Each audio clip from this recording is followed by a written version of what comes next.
Welcome back. Here we are on board the Pantagruel, and we're going around just getting a different perspective on things. Certain someone over there is going to be very, very interesting, but I want to see what's going on here with Butler Albert. Good day, Master Rean. My name is Albert, a butler in the service of the Duke. If I can do anything to make your stay a more comfortable one, do not hesitate to let me know. Good day. You said this, Albert. You'd think you'd remember. Anyway, I'm assuming this is going to be V. I can sense someone inside. And judging by the fact that S is in the next room... Knock away! Huh? It's open. Come on in. See morning. Excuse me.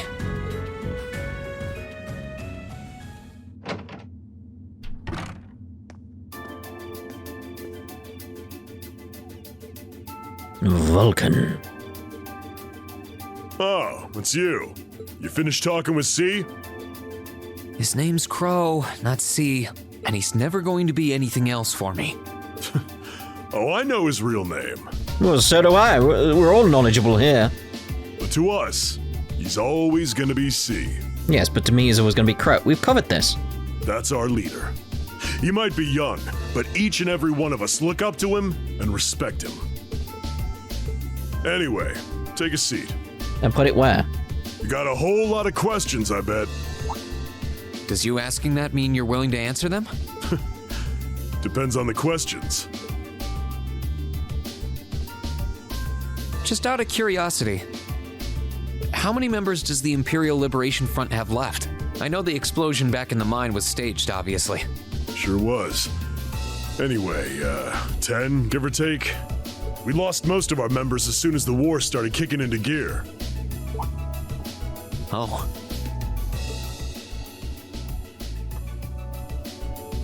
Is that because the group's primary objective had been fulfilled? Basically, yeah.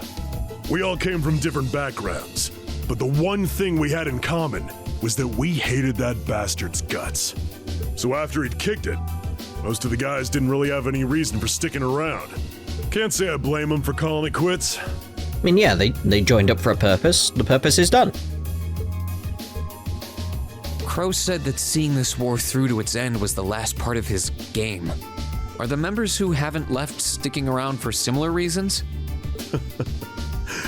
Interesting question. Can't speak for the others, but me, I don't really care how this war goes. I mean, I'm a former Jaeger who can hold his own in a fight. I've always lived for war, and teaching those dumbasses in the provincial armies how to pilot soldats is a job worth doing, even if it's a pain. If we disband, I'll find myself something else to do. I see. I can't defend the assassination of the Chancellor or what you did near Trista, but I'd be happy if you chose to disband at least. You're a funny kid. Being oddly nice to us after all the shit we caused, don't you think? The cycle of hatred's gone on for long enough. The crimes you've committed will never vanish, but no one wants this war to go on longer than it has to. It's not as though you guys want war, do you? That's enough of the niceties. You've got time to worry about us. Use it to worry about yourself. Whether you choose to side with the Alliance or go against them, you've got a tough road ahead, whether you like it or not. Make sure to think long and hard before you decide. And if we end up as enemies again, show me what you got. On the battlefield, I mean. Excuse me. I'm bored of our conversation. I must leave.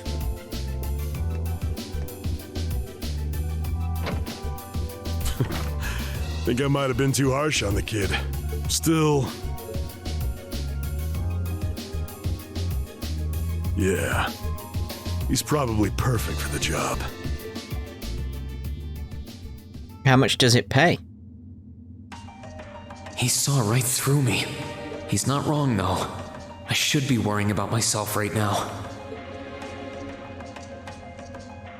He seemed kind of different, though. Like he'd lost his spark.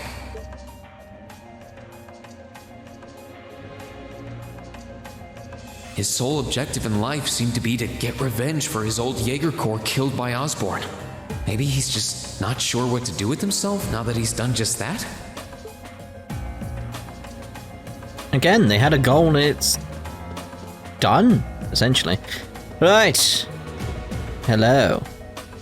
Good day to you, Rean Schwarzer. What the?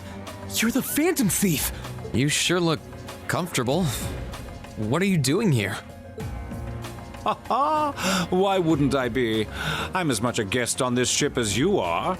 And who would deny themselves the pleasure of a ship so beautiful? Well, I can't disagree.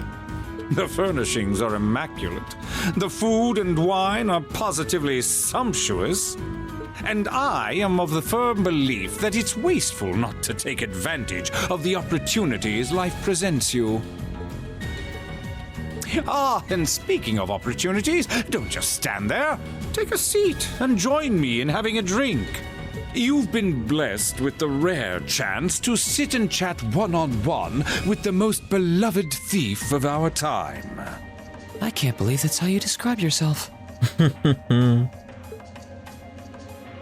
Well, what the hell? I'll have a drink. Nothing alcoholic, though.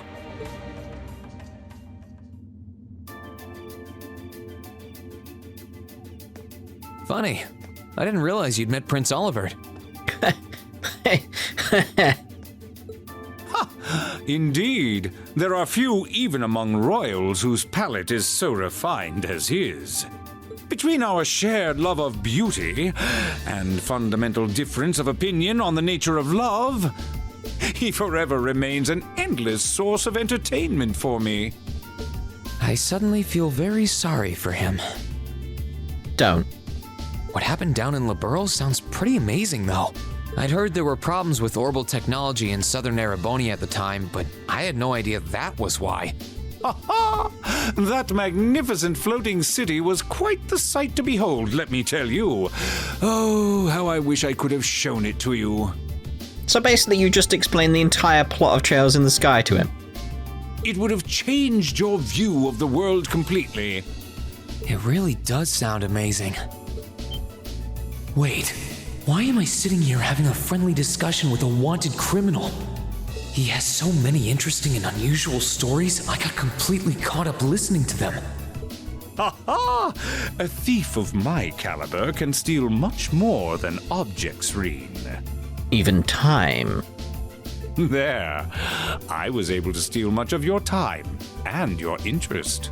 Perhaps I stole your heart as well? No comment. Rest assured that did not happen. Your stories were interesting, though, I'll admit.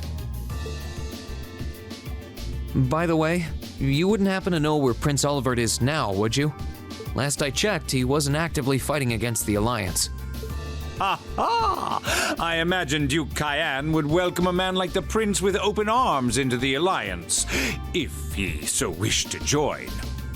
To my knowledge, he was always wary of the Chancellor himself. But I digress. I'm afraid not even I know where he is at the moment. However, I'm inclined to believe that wherever he's hiding, the Crimson Wings is there with him. So the Courageous is missing too, then. Although the Duke's got some nerve if he expects Prince Olivert to side with him after he imprisoned the rest of the Imperial family. But think, these kinds of things are simply what the great nobles of this country have always done.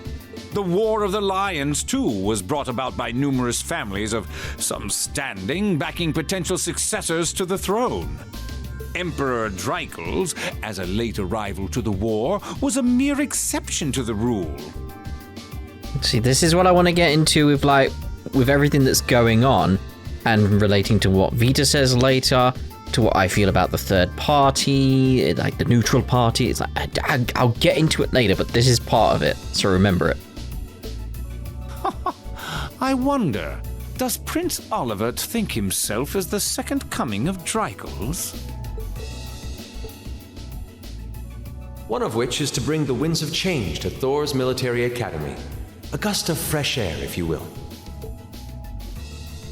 I'll admit, I hesitated to allow it, but I decided to place my hopes in you. We believed then, as we still do, that one day you all will be a great light that can push back the darkness of this country. I don't think he does. From what I can tell, he intends to try and end this war in a slightly different way from Dreikel's. Oh? Do tell. Sorry, but I should be going. Thanks for all the interesting stories. They helped me work through things in my head a bit. Ha! I'm pleased to hear it. Mask. I will be waiting at the edge of my seat to hear which path you choose. Join us, and you'll be warmly welcomed. Naturally, I'm fascinated by you as the Ashen Knight's pilot, but I'm even more fascinated with that brute strength of yours. I would love the chance to see the power of an ogre up close. I doubt it's half as interesting as what you're thinking. Anyway, if you'll excuse me. The little bit I want to say now of everything is that sort of thing of like, based on what he said, you get the idea that a few things are repeating. Like the War of the Lions is happening again, essentially. And that's just like, oh, okay. Now, is that because history repeats itself? Is what I was basically thinking the first time around. But this time it's more, is something making that happen? We'll leave it at that. Oh, well, do make yourself comfortable here on this ship. It's simply filled with beauty, albeit a different kind to what I would usually prefer. Look at him. A wanted criminal is here, lazing around and enjoying a drink. Oh, well, there's no point much in grumbling about it. Yes. What do you make yourself comfortable here on the ship? Yes, yes, yes. Is there any dots up here we should really pay attention to? Only the one over there, but we need to check elsewhere first. Let's go in there.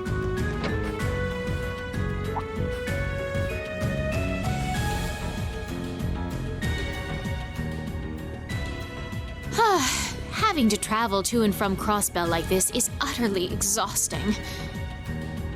Wait a minute. No, I mustn't complain. I'm doing this for the sake of my lord. Didn't I see her in Legram? Wait, Duvalie's been in Crossbell?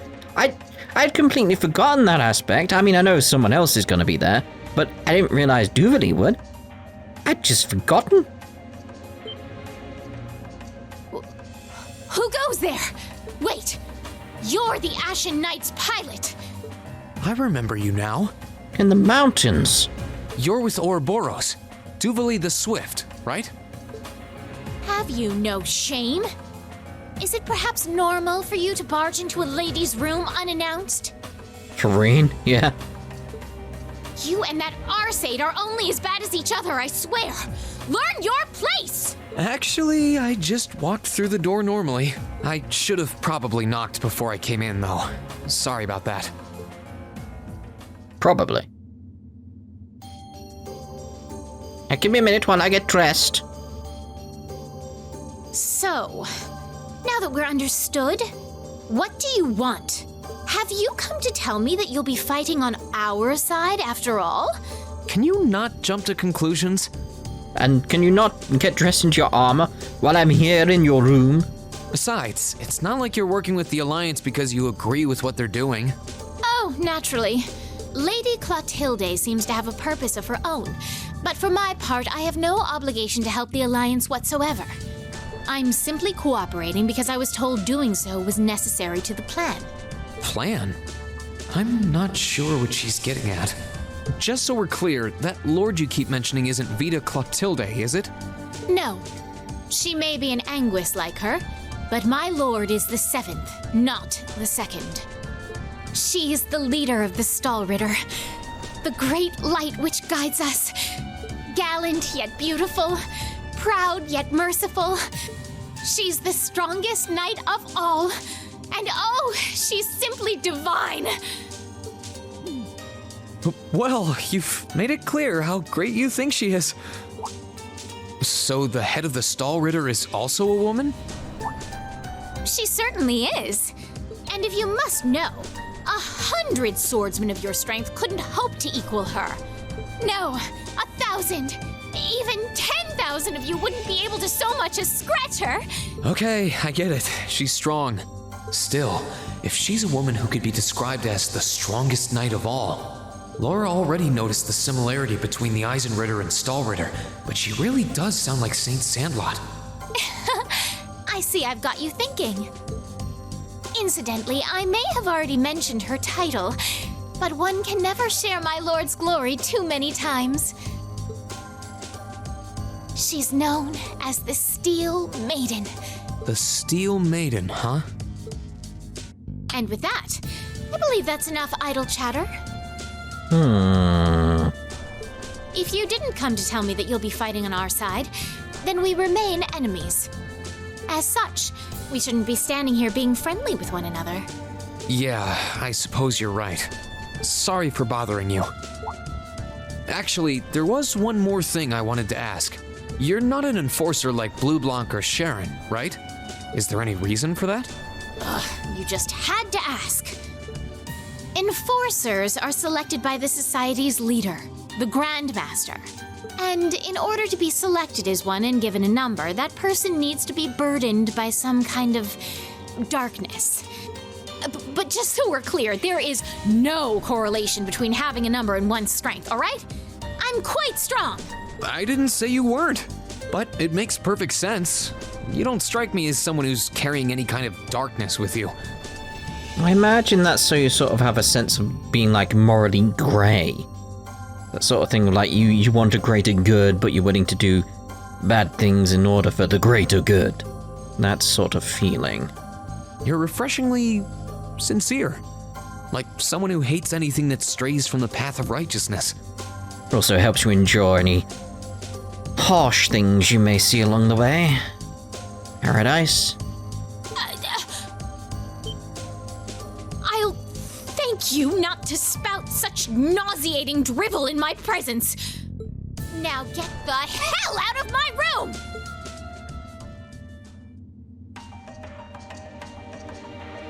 She chased me out. I'm really curious about the Steel Maiden. Could she really have some connection with the Lance Maiden? Perhaps even with the woman who helped us during our August field study. Duvalie is very much one of those characters, it's like I've mentioned before, it's like, within the story, I don't like them, they're annoying, it's like, she's a brat, it's like, shut up. But outside the story, me viewing it, playing it, etc., I love it when she shows up. It's again, it's like Blue Blonde, it's like, oh god, here's Blue Blonde again, but I love the fact he's here. It's again, it's that in the story and outside the story, it's like the different perspectives, it's like, I love Duvalie so much. But from Rean's perspective, she's annoying, and that sort of thing. Anyway, next room. I wonder who's in here. We got a visitor? Come on in. Excuse me.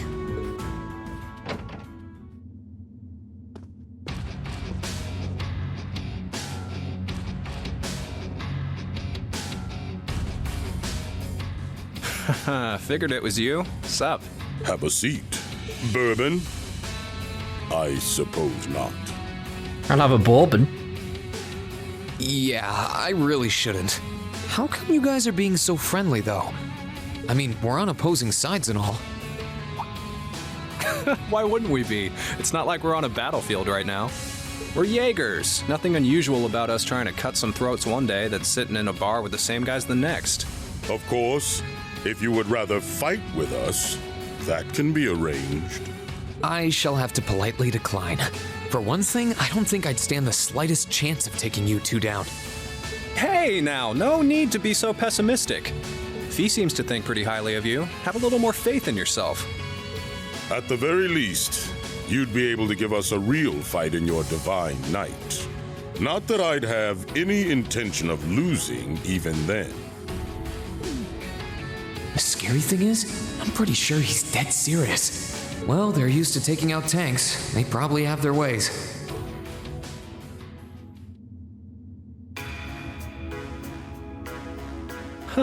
Oh yeah? ranking 72nd for the year in an academy full of big shot students ain't half bad. Brings a tear to my eye to see our little Fee putting her heart into her education. And don't forget, she was the youngest of her classmates, too. The boss was right when he said that she can do anything she puts her mind to. You got that right. Maybe joining the gardening club will make her a bit more ladylike, too. Oh, who am I kidding? She's still young. She has plenty of time to develop on that front if she so pleases. They really seem to adore her, like two proud parents talking about their child. And yet... If you don't mind me asking, why did you leave Fee behind? After your boss was killed in a battle with his sworn enemy, I mean. Oh, Fee told you about that. It sounds like you're closer to her than I thought you were. I trust this is simply me being paranoid. But you haven't tried making any moves on her, have you? No, of course not. I wouldn't dream of it. I just want to know why you'd abandon her when she obviously means so much to the two of you. She thought of you all like family. Why did you leave her all alone? Well...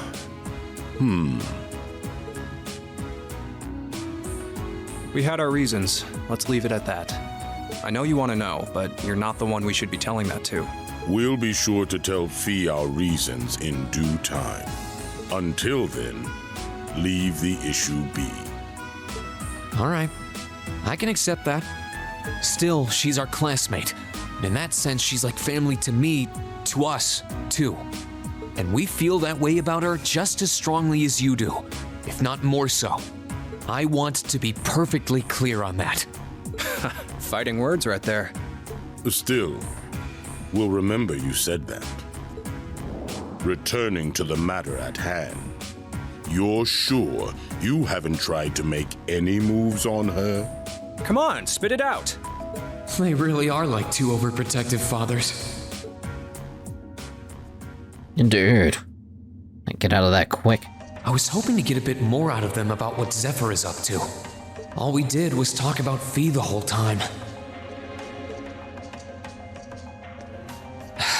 Oh well. At least now I know that the guys in Zephyr really cared about her, so it wasn't a complete waste of time. Next room. I can sense someone inside. What the? Yeah, see, this is why it's like,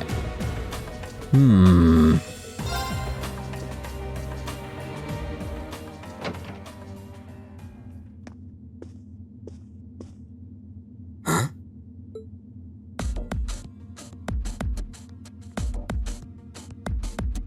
Oh, it's you. Forgot you were staying here too. Yeah.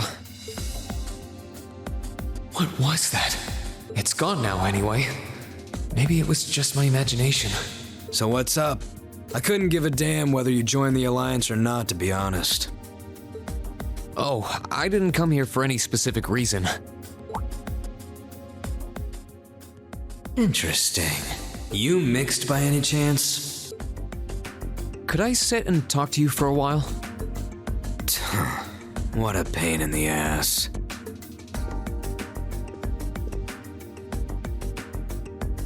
So, what do you want to ask? When we ran into each other back near Bereahard, you asked a weird question. Something about being mixed? Oh, that? I didn't have the chance to figure out what that meant at the time. But what did you mean? Don't know if I can even explain that one. try. It's just something you feel. What we've got mixed into us is obviously different in strength and nature. It's kind of hard to put into words. Yeah, seems that way. I know you're not trying to confuse me on purpose, but I really can't wrap my head around what you're saying.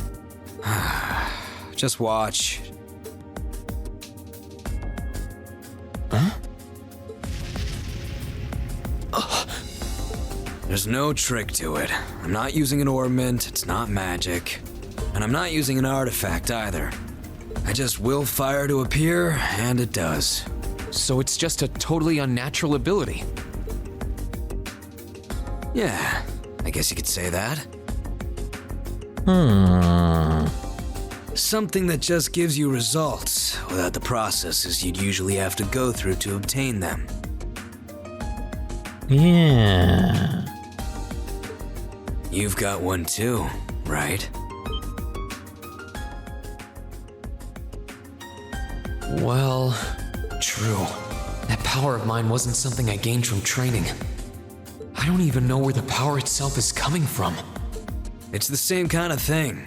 People who can do things like that usually have something mixed into them. Something foreign, unnatural, mixed into their body itself.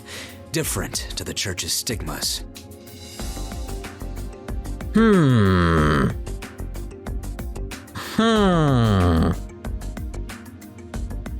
It's very much like my mind is like, so it's outside the laws of nature.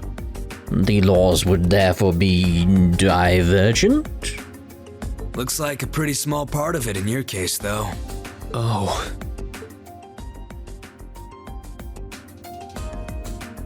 There, huh?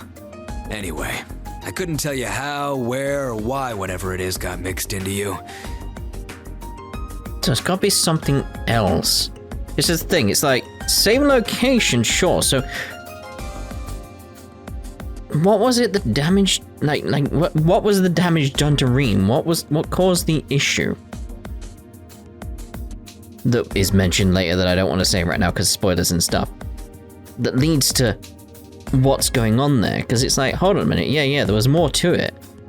Might go back and visit that scene in between the parts so I could just get a better idea and remind myself. Sure you've got more questions, but sorry, I can't answer them. No, it's okay. You've answered enough already. I feel like I understand myself a little better now, actually. Good for you, I guess. So, we done now? Yeah, thanks for your time. Oh yeah. So how much of you is unnatural? Me? All of me.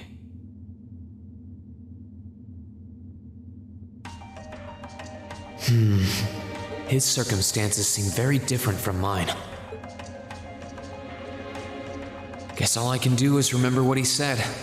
Maybe there will come a time when it'll all make sense. I'm sure one day I'll find out what this power of mine is. What the story behind me being given this power as a kid is. One day. Okay, so very much like, based on what he said there, it's this case of like, I want to talk about it right now, so I'd say if you don't want spoilers for anything coming up in Cold Steel 3, stop now and go to the next video. We'll see you in the next part, that sort of thing. Whereas for everyone else, you know, we're going to talk about it, so that's your warning. That's it, by the way, that's it, they're going to be spoilers from this point on. Right, so Cold Steel 3, we know, like, Rean, his heart is... It's just this sort of thing, is like, it's gotta be whatever happened at the time when his heart was replaced, when he got his new heart, or old heart as that it would be, you know, in that case. It's gotta be whatever happened at that point, something else went into him at the same time. That's the only thing that makes sense based on what he said, but that's not the bit I'm more at this point. It's like, okay, based on what he said, he's summoning fire, he's summoning stuff without obeying the laws of nature, is basically how he was putting it. It's like he's not obeying the rules that are in place, the laws. He's using the divergent laws. So it's like, okay, so Rean can slightly use the divergent laws to summon more power. So whatever is in him is divergent law sort of thing. But that fully implies that he is nothing but something that is divergent laws. Something outside. Again, that word keeps coming up. It's ooh. It's just, there's so much there that I want to get into and discuss so much more. And I need to revisit that scene in Cold Steel 3, where we're having that conversation with Osborn. We just need Like, dear God, if you've not stopped this, by the way, that's so much spoilers right there. Just imagine if the person didn't be like, well, that's your own fault. I warned you. I warned you. It's like, there's a lot there. So yeah, anyway, it's like, it's definitely more than Osborn's heart. I need to go back and revisit that scene where we just learn that little piece of information, because what was it that caused it again? I honestly can't remember. Like, what? Like, we know it was the attack and everything like that and everything that was going on there, but it's like, was there more to it that I just don't remember slightly? It's entirely possible. But anyway, that's us done for this part. In the next part, we'll pretend we didn't have that little conversation at the end there, and me getting all giddy, all giddy and excited. And then we'll go into the final room here with Altina. I can say it's Altina to you guys, because you would know, because you're the ones who stuck around. You're the ones who are like, either fine with spoilers, or know completely what's going on anyway. So, you know. So we'll see you in the next part when we go into Altina's room. Ta-ta for now. Okay, we're not actually gone. I went and looked at the scene in Cold Steel 3 that I was remembering and stuff like that. Debris. Whatever that debris was, that's what it is. The debris is of divergent laws, however you want to phrase that. That's what happened. Yes. I love this series so much. I love the fact that, like, just that conversation has made me just so excited. So excited. It's like, ah. Anyway, now we'll end this part and go to Altina's room. We'll see you next part. Ta-da for now!